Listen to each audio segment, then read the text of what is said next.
The content in this magazine could contain references of topics and difficult subject matter that may be triggering. Please honor yourself, inner knowing, and proceed with whatever help or guidance you feel is intuitively aligned.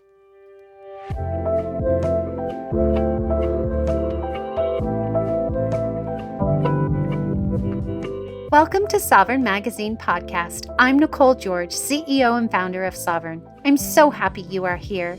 We are the magazine podcast and community guiding 5 million women to their sovereign selves. From heart-led conversations to magical meditations, our inspiring guests will show you how they can help you step into your sovereign self. Are you ready to listen to your inner voice and step into your power? Then keep listening to hear all of the intuitive messages meant for you today. Hello. Today I have the privilege of connecting with Alli Burnett, one of our amazing contributors. Alli is a spiritual Reiki master teacher and spiritual teacher dedicated to empowering women through self-love, mindfulness, and authenticity. Inspired by her own personal spiritual awakening in 2020, she now focuses on divine feminine work and dismantling patriarchal conditioning. She also hosts moon circles, goddess retreats, and transformational coaching programs while offering distance Kundalini Reiki sessions that includes quantum healing. How incredible is that? And so, having overcome personal struggles with anxiety and self-expression herself, she is now passionate about guiding women towards the freedom that they need, they love, they desire, and also personal self-discovery. Welcome, Alli. Thank you so much. I'm so happy to be here and to be able to, have this conversation with you. Yeah, we're going to be doing some really fun things today, something I've never even heard of. So stay tuned. We're going to have some fun in our Steps to Our Sovereign Self segment. So definitely stay tuned. But today we are exploring the fear of criticism, which is our July new moon theme. And in your article, Unleashing Your Authentic Voice, Overcoming the Fear of Criticism, you really take us on a powerful journey of your own self-discovery and authentic journey. And you go into how you had this deep-seated fear of criticism and feeling kind of othered at times that were shaped by the relationship with yourself and how you feel about self-expression. And you also share with us very candidly about how you kind of grew up in this conformist environment where you were pushed to suppress your true self through not really being able to be connected with your inner child and claiming that authentic voice you talk about. So for those who haven't had a chance to read your article, maybe we can recap a little bit of that for them. Yeah, this ended up being such a powerful piece for me to write because while I was, excited about it in the beginning, I didn't realize until I started writing how deeply woven this particular topic has been throughout the theme of my life. So I am naturally an observant person and I was an observant child, but from the outside looking in, that can come across like shy, like you don't have a voice or whatever. And so pretty early on, I was receiving that projection that I was shy and Allie's just introverted or whatever. And I internalized that. And I'm like, yeah, I'm shy. This is part of my identity. And then, I went to a private Christian school pretty much all the way through until high school. Right. And, there's a lot of rules and uniforms and, just a lot of taking away kind of that individual unique sense of self, right? But I also, this isn't anything against Christian schools or any religious schools. I think school in general tends to create conformity, right? Like it's group think, it's you don't want to stick out, you don't want to not be included with the pack. So all of those things combined on top of kind of being labeled and internalizing that identity as a shy person, I really became very reserved. And also, as someone who was not usually speaking up, and I would listen to friends and people around me talk about things or their perception of things, and it was so like different from the way that I viewed life in general, that it really created this internal story in me that like something's wrong, or like I'm so different, or like dumb. I didn't put this in the article, but I did read some diary entries like a few years ago from around like middle school time, and it was just so heartbreaking for me to read those words because I really like lacked any sort of confidence. I thought I was dumb. And it was just because of the fact that like I do have a unique perspective on life. I do think about things differently, and a lot of people do. It's just that, are you using your voice and actually sharing what's on your heart?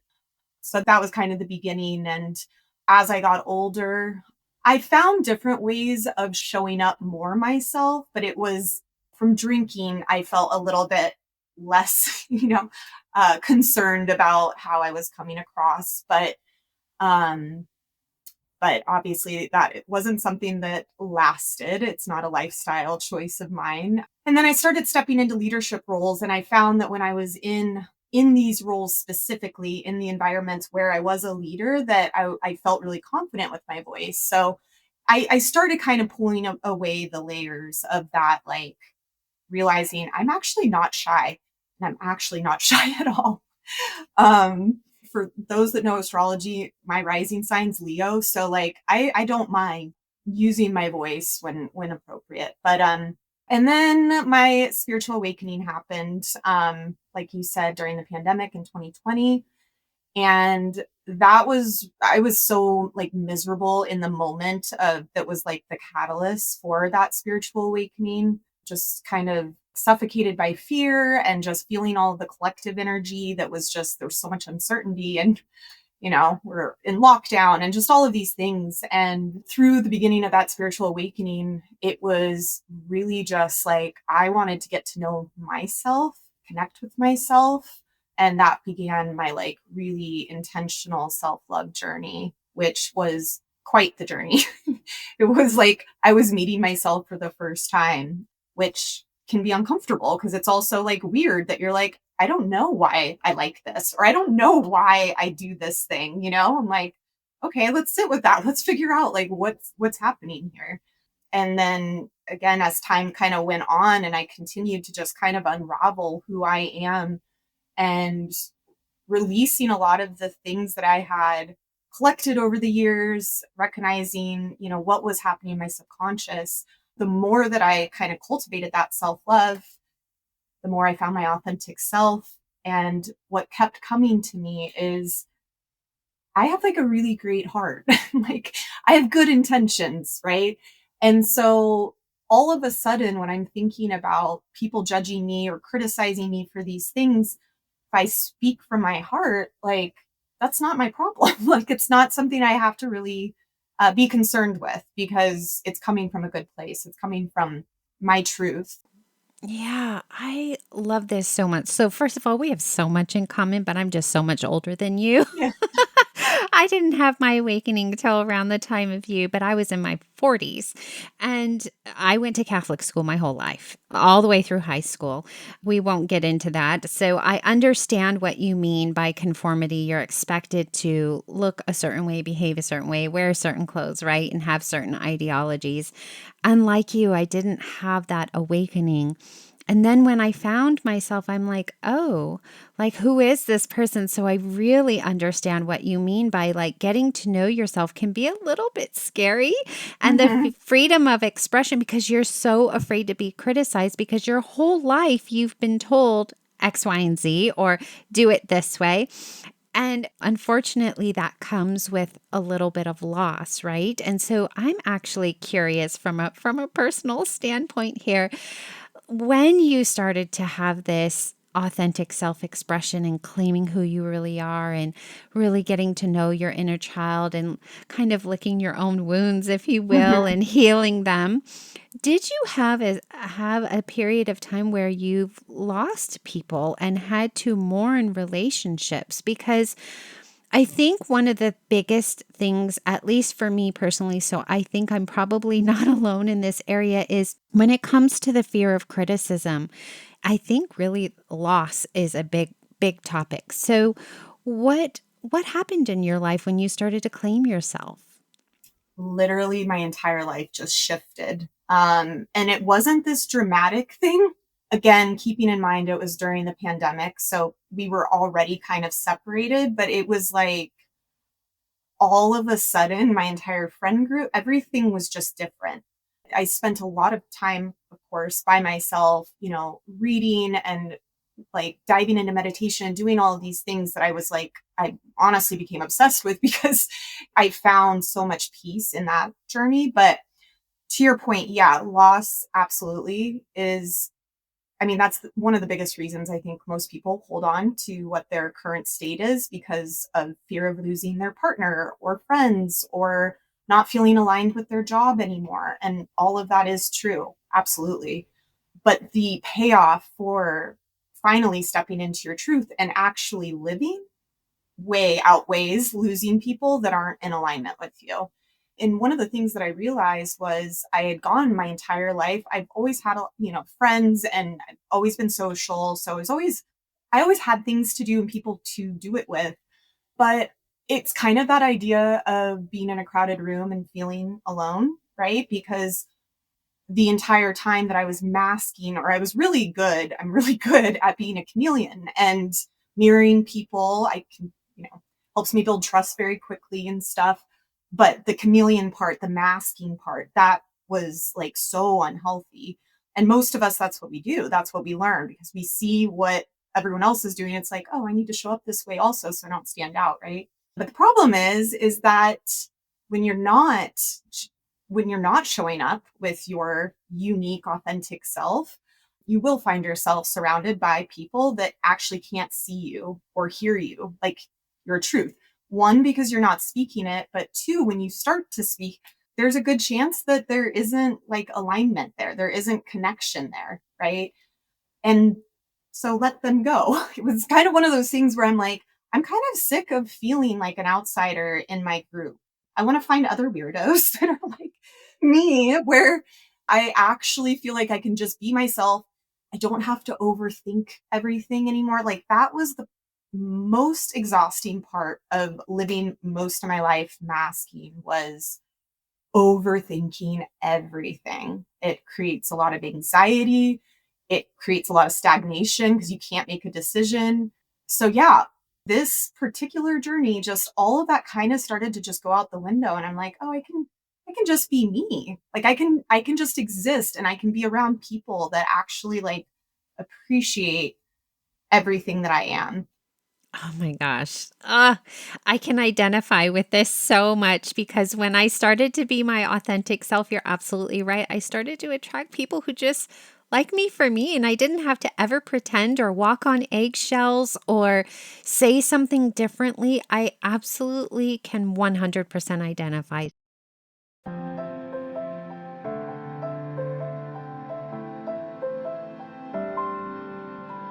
So, for anyone who is struggling with this topic right now, going, how do I deal with the fear of criticism? How do I even, get a whole new life? Don't worry.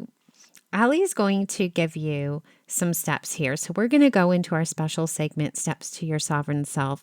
Ali is going to do a cultivating love exercise with you called mirror work. And she's going to walk you through what it would look like to really help cultivate this self-love, self-expression within yourself so that you can begin to live your truest and most authentic life. All right, take it away, Ali. Okay. This is the most impactful practice that I implemented, and the quickest to really peeling away those layers to cultivating this radical self love. So, yeah, mirror work is kind of what it sounds like. You're literally going to choose a time, a quiet time when you can be by yourself and sit in front of a mirror. I would recommend probably light slow, at least at first, and you can set it up in ceremony if you would like candles or essential oils, etc. But the whole purpose of this practice, before I walk through those steps, is really to start connecting to you, who you are. You probably see your reflection a lot throughout the day. You look in the mirror when you're brushing your hair or whatever, but you probably aren't really looking at yourself. We tend to judge, we tend to critique, we tend to not have a lot of loving things to say to ourselves. So, this practice is meant to shift that entire inner dialogue, and it pulls you into your body. So, it's an embodiment practice as well. So, going back to the steps, setting aside a specific time that you want to have this practice. I'm big in rituals and just creating ceremony around these things. So, quiet, dim lights, if that feels good to you. And then sitting in front of the mirror and starting with just gazing into your eyes and allowing yourself to sit in that for, I would try for as long as you can. And it's okay if it's uncomfortable. It's okay if you want to look away. It's okay if you start crying. That was my experience initially. And just connect with your eyes first. And then after a few moments of that, then start just scanning your body, looking at your hair, at your arms, going all the way down your core, and moving back up. And while you move back up, start giving yourself compliments. You can start with the easiest things. Having a great hair day today. I like the color of my hair. I really like the way my eyes look when I smile. I have a lovely heart. I really show up for the people in my life, the people that matter, and I like that about me. I do my best. I'm not perfect, and that's okay. Accept myself.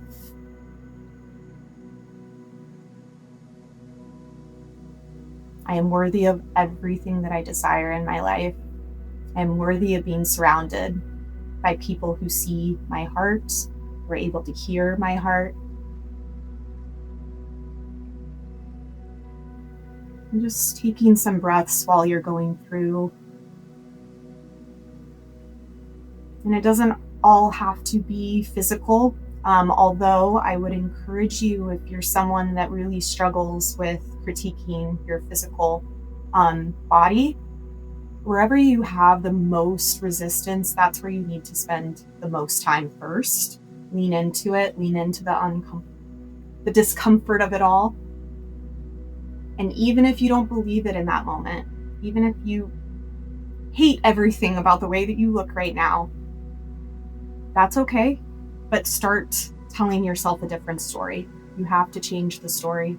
You're the only one that can change that story. Now, while you're in the midst of this, again, it is so normal for you to want to just get up and stop and walk away. It's so normal if you start crying. Allow whatever emotions or discomfort that is coming up for you, just allow it to be. It's important for you to acknowledge your truth, your authentic state in that experience. And if you can, continue repeating affirmations and compliments to yourself for at least 5 minutes. Set a timer for 5 minutes to start. If you can sit longer, if you can connect with yourself longer, go longer. And breathing through it all.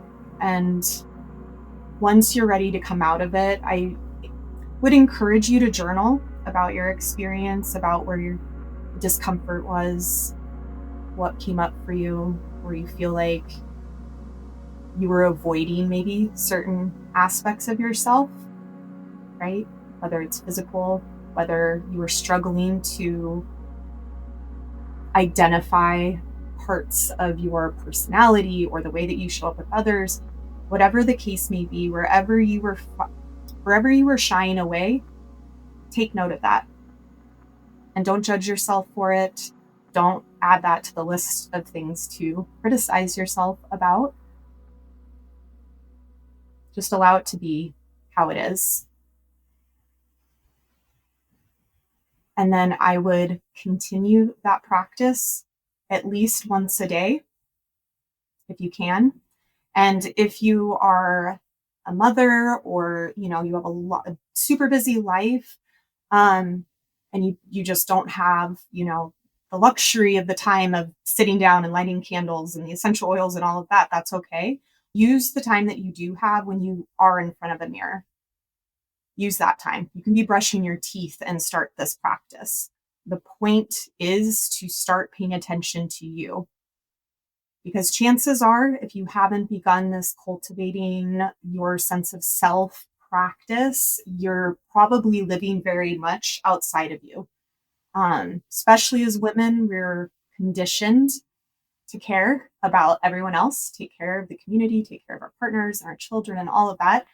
Um, and we've been cut off from that self care, that self love, which is like pouring back into yourself. So, whatever you can do to start connecting and looking at yourself in some way, shape, or form in the mirror while you do it, it is a very quick, I say, unbecoming process. We're unbecoming everything that we're not.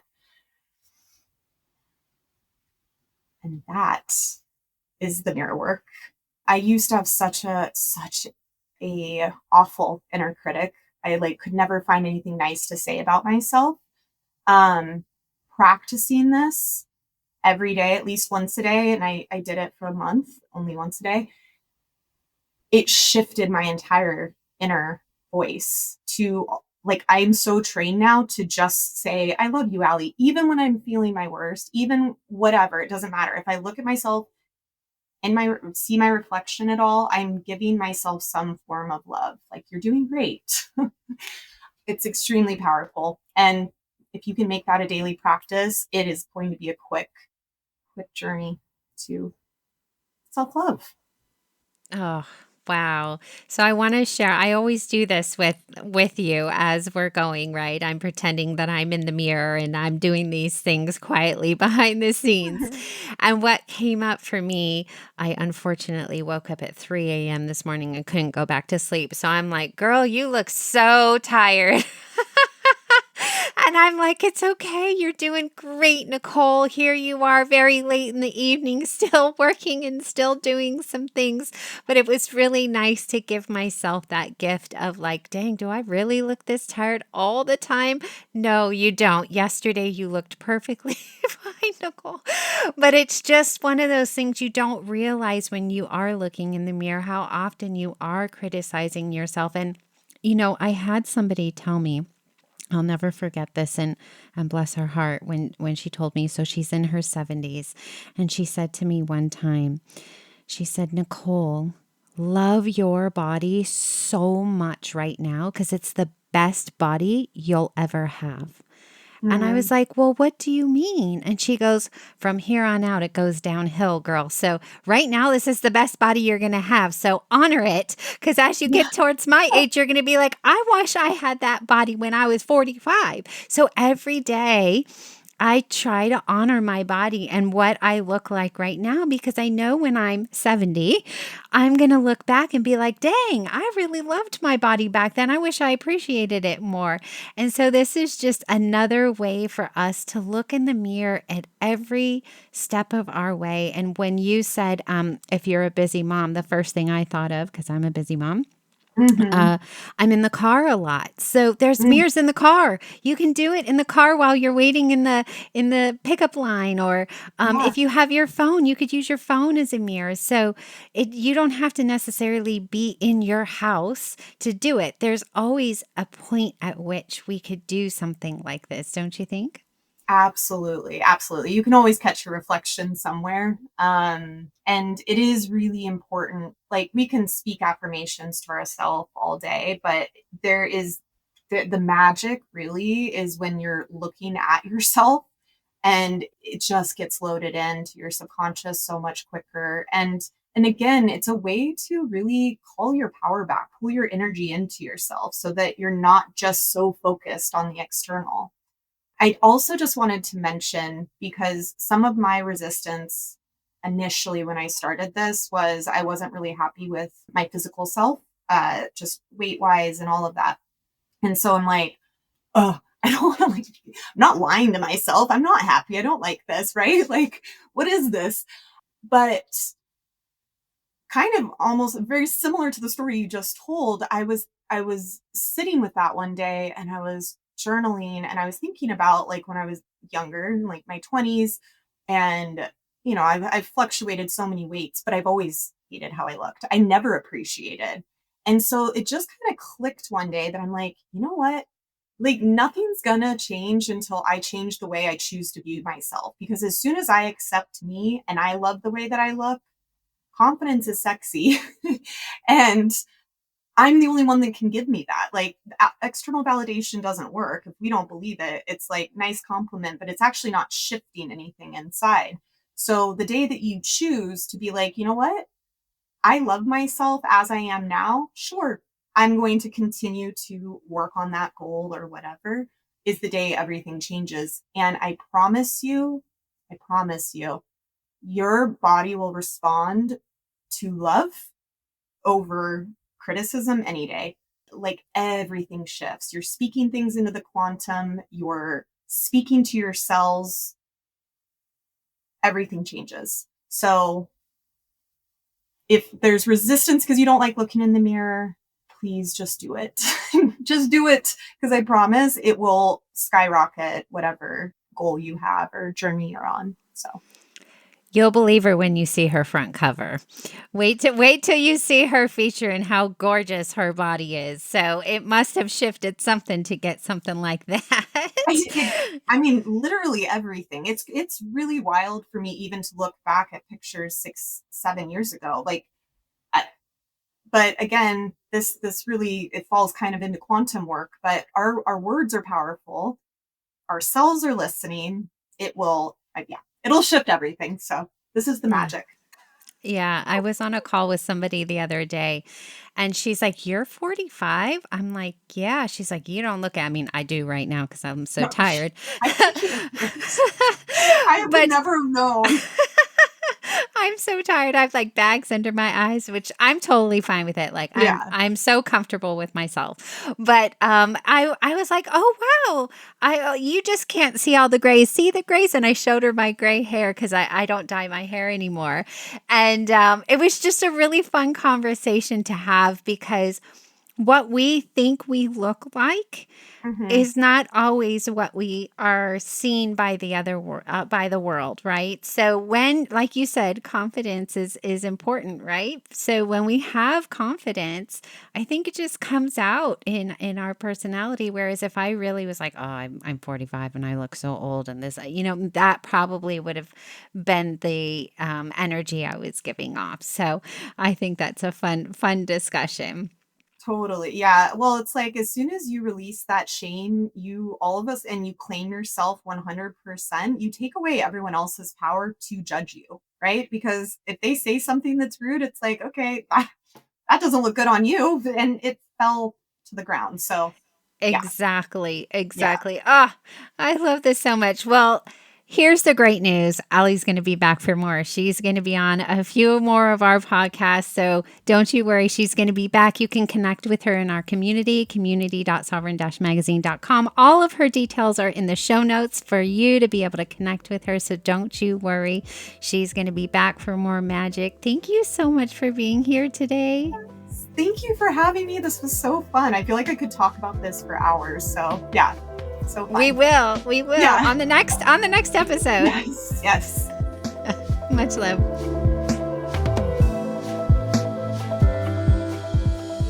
Thanks for listening. I'll be back tomorrow with another soul-led entrepreneur here to help you step into your sovereign self. Subscribe to our magazine and podcast and join our global community for all the magic. Details to connect with today's guest or join the movement are in the show notes. And if you enjoyed this episode, please leave a review. It helps us reach our goal of guiding 5 million women to self sovereignty.